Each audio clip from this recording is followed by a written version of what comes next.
అందరికీ నమస్కారం. నేను కొట్టె మల్లికార్జున్, బీజేపీ యువ నాయకులు.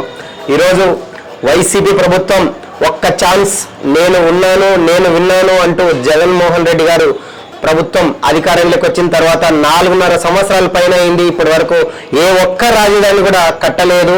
ప్రజా పరిపాలన కూడా సక్రమంగా జరగాక ఈరోజు అవినీతి పాలనతో కుటుంబ పాలన, వారసత్వ పాలనకు మళ్ళీ మనం అధికారం ఇస్తే ఏ విధంగా ఉంటుందో ఈరోజు ఆంధ్రప్రదేశ్ రాష్ట్రాన్ని చూస్తే మనం గమనించవచ్చు. ఈరోజు జగన్మోహన్ రెడ్డి గారు హోర్డింగ్లు, ఫ్లెక్సీలు ఎక్కడ చూసినా ఆంధ్రప్రదేశ్ రాష్ట్రంలో చూస్తున్నాం. యుద్ధానికి సిద్ధం అని చెప్పేసి ప్రతి చోట హోర్డింగ్లు, ఫ్లెక్సింగ్లు పెడుతున్నారు. ఇదంతా ప్రజా పరిపాలన అని చెప్తున్నటువంటి వైసీపీ ప్రభుత్వం ప్రజల యొక్క సొమ్మును, ఆస్తిని తనఖా చేసే విధంగా దుర్వినియోగం చేస్తున్నారని చెప్పేసి నేను పేర్కొంటున్నాను. ఈరోజు యుద్ధానికి సిద్ధం అని చెప్పేసి వైఎస్ జగన్మోహన్ రెడ్డి గారు ఈరోజు పేర్కొంటున్నారు. యుద్ధానికి మేము కూడా సిద్ధమే, బీజేపీ తరఫున మేము కూడా యుద్ధానికి సిద్ధంగానే ఉన్నాం.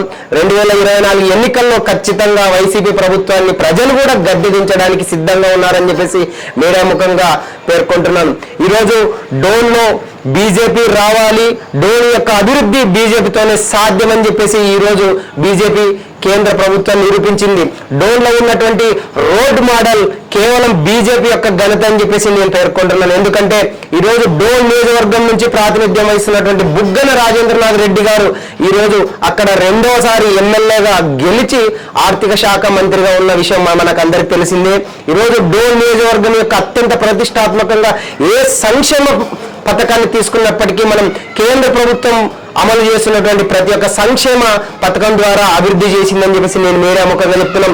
ఈరోజు కేంద్ర ప్రభుత్వం చేస్తున్నటువంటి ఈ నిధులతో కేంద్ర ప్రభుత్వం చేస్తున్నటువంటి అభివృద్ధి కార్యక్రమాలను ప్రజలకు తెలియజేయని విధంగా కేవలం వైసీపీ ప్రభుత్వం మాత్రమే నిధులు ఇస్తుంది, వైసీపీ ప్రభుత్వం మాత్రమే అభివృద్ధి చేస్తుందని చెప్పేసి స్టిక్కర్లకు పరిమితమైంది ఈ వైఎస్ జగన్మోహన్ రెడ్డి గారి ప్రభుత్వం అని చెప్పేసి నేను మీడియా ముఖంగా చెప్తున్నా.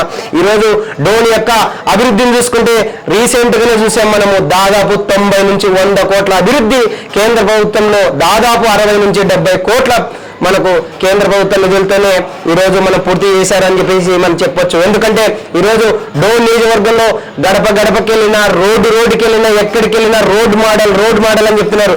ఈ రోడ్ మోడల్కి ఆదర్శం కేంద్రంలో ఉన్నటువంటి బీజేపీ జాతీయ నాయకులు, సీనియర్ నాయకులు నితిన్ గడ్కరీ గారు అని చెప్పేసి చెప్తున్నాం. ఎందుకంటే గతంలో స్వర్ణ చతుర్భుజి పథకం ద్వారా ఏబీ వాజ్పేయి గారు తీసుకున్నటువంటి రహదారులు, రాష్ట్ర రహదారులను, జాతీయ రహదారులను, గ్రామీణ రహదారులను ఈ సంఘటితం చేస్తూ ఇన్ఫ్రాస్ట్రక్చర్ ని డెవలప్ చేయాలనే ఒక కాన్సెప్ట్ తో ఈరోజు నేషనల్ హైవేస్ ని ప్రతిష్టాత్మకంగా ఈరోజు నితిన్ గడ్కరీ గారు, అదేవిధంగా కేంద్రంలో ఉన్నటువంటి భాజపా ప్రభుత్వం ఈరోజు ప్రణాళికలు సిద్ధం చేసి నిధులు ఇవ్వడం ద్వారా రోడ్లను నిర్మిస్తుంటే ఈరోజు వైసీపీ ప్రభుత్వం మేమే రోడ్లను అభివృద్ధి చేశాం, మేమే రోడ్డు మోడల్ తీసుకొచ్చామని చెప్తున్నారు. ఈరోజు డోన్ నియోజకవర్గంలో మనం అబ్జర్వ్ చేసినట్లయితే ఈరోజు మనం డోన్ నియోజకవర్గంలో మనం అభివృద్ధి చేసిన విధానాన్ని ప్రస్తుత ఆర్థిక శాఖ మంత్రి బుగ్గన రాజేంద్ర రెడ్డి గారు కావచ్చు, వైఎస్ జగన్మోహన్ రెడ్డి గారు కావచ్చు, ఎక్కడ జరిగినటువంటి ఈ అభివృద్ధి కేవలం వైసీపీ ద్వారానే జరిగిందని చెప్తున్నారు. కానీ ఇది సాక్షాత్తు బీజేపీ ప్రభుత్వం, కేంద్ర ప్రభుత్వం ఇచ్చేటువంటి సంక్షేమ పథకాల ద్వారానే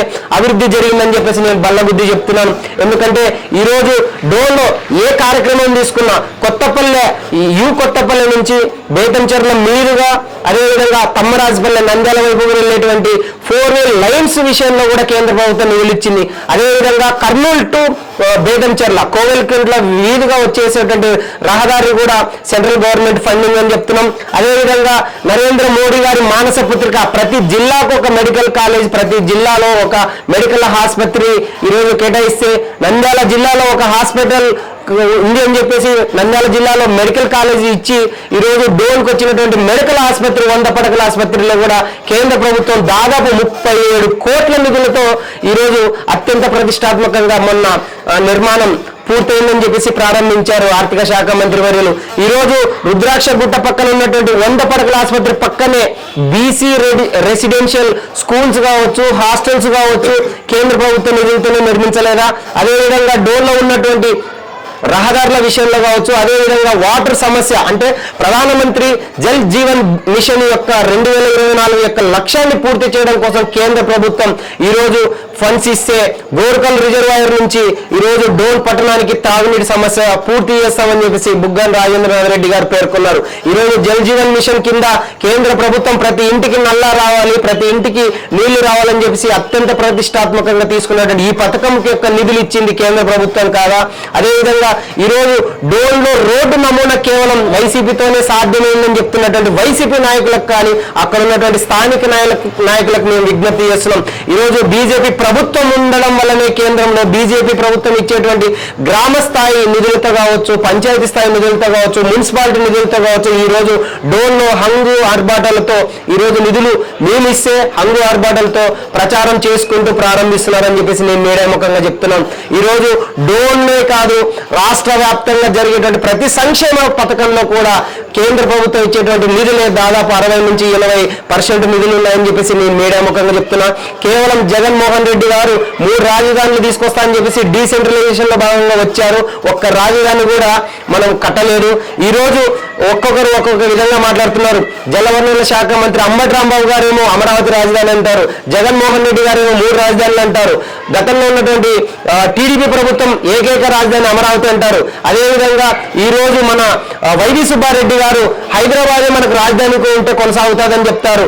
అంటే రకరకాలుగా డైవర్షన్ ఆఫ్ పాలిటిక్స్ లో భాగంగా ఈ రోజు ఆంధ్రప్రదేశ్ ప్రజలని పిచ్చర్లు చేస్తున్నారు. ఈ రోజు కనీసం ప్రజలు విఘ్నతగా ఆలోచించి రాబోయే రోజుల్లో డబుల్ ఇంజన్ సర్కార్ అంటే నరేంద్ర మోదీ గారు మళ్ళీ కేంద్రంలో మరొక్కసారి వస్తున్నారని చెప్పేసి ప్రతి ఒక్క సర్వే ఈరోజు చెప్తుంది. అదేవిధంగా కేంద్రంలో మరొక్కసారి బీజేపీ, ఆంధ్రలో ఒక్కసారి బీజేపీకి అవకాశం ఇవ్వండి. డబుల్ ఇంజన్ సర్కార్ వస్తే అభివృద్ధి ఏ విధంగా ఉంటుందో ఆల్రెడీ ఉత్తరప్రదేశ్ లో కావచ్చు, ఇతర బీజేపీ పాలిత రాష్ట్రాల్లో బీజేపీ గవర్నమెంట్ లో నిరూపించాయి. ఈ రోజు కేంద్రంలో మళ్ళీ భాజపా ప్రభుత్వంలో నరేంద్ర మోదీ గారు మళ్ళీ ప్రధానమంత్రి అవ్వబోతున్నారు.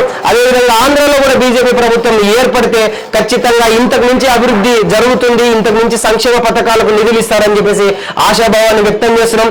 ప్రజలందరికీ మేము చేతులు జోడించి నమస్కరిస్తున్నాం. ఈరోజు డోని యొక్క అభివృద్ధి మీద, డోని యొక్క నిధులకు విశ్వసనీయత, నిజాయితీ, పారదర్శకత, జవాబుదారీతనం, ప్రజా పరిపాలన దృష్టిలో పెట్టుకొని కేంద్ర ప్రభుత్వం రాష్ట్ర ప్రభుత్వానికి కో ఫెడరలిజం లో భాగంగా ఈ రోజు నిధులు ఇచ్చింది. సో డోని యొక్క అభివృద్ధికి చిత్తశుద్ధితో పనిచేసింది ఒక్క బీజేపీ మాత్రమే అని చెప్పేసి బీజేపీ నాయకులుగా నేను ఇలా పేర్కొంటున్నాను. భవిష్యత్తులో ఖచ్చితంగా బీజేపీకి పట్టం కట్టండి. ఒక్క అవకాశం ఆంధ్రప్రదేశ్ లో బీజేపీకి ఇవ్వాల్సిందిగా కోరుచున్నాను. ధన్యవాదాలు. జై హింద్.